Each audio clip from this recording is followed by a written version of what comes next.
Profesor, una consulta, 10.000, ¿cuánto es? ¿O cómo se lee 10.000? Chunka waranja,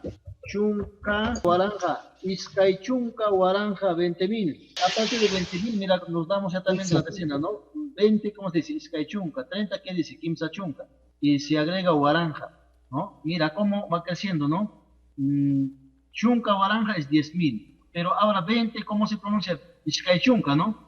Entonces, Iskay chunka waranja 20.000, ¿ya? Iskay chunka waranja es 20.000. Así. Chunca, Waranja es 20.000. Y ahora Kimsa Chunca es 30. Se pone Kimsa Chunca y se agrega Waranja, 30.000. 40, Tawa Chunca. ¿Qué se agrega? Waranja, Tawa Chunca, Waranja, 40.000. Picha Chunca, ¿no? 50.000, Picha Chunca, Waranja. 60.000, Sukta Chunca, Waranja. Panchis Chunca, Waranja, 70.000. 80.000, Osa Chunca, Waranja, 90.000. Es con Chunca, Waranja. Pachak, waranja, 100.000, ¿no? Igual, ¿no? Con 100.000. Pachak, ¿qué decíamos antes? De 200, Iskay Pachak, waranja, 200.000. Kimsa Pachak, waranja, 300.000. Tawa Pachak, waranja, 400.000. Pichha Pachak, waranja, 500.000.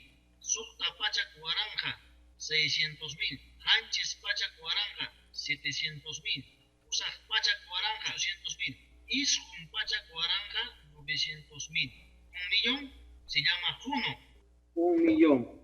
Entonces, es un adelanto, ¿no? Pero tendríamos que nosotros, con la práctica, en una clase siguiente, tenemos que practicar con los números, ¿no? Que estamos hablando. El secreto está como en castellano, ¿no? Por ejemplo, de castellano, cuando hablamos del 1 al 10, del 11 hasta el 19, todavía algunos, ¿no? Un poco diferentes en su escritura y pronunciación, pero de 20, 21, 22, 23, 24, 25, ¿no? 31 igualito, ¿no? Llegamos a 100, ¿no? 100, 101, 102, miren, cómo va repitiendo, 200, 300, mira. Entonces, el secreto también es dominar el orden de las decenas, centenas, los millares, hasta llegar a 1, ¿no? Entonces, así también va creciendo también los números, así vamos conociendo. Bien.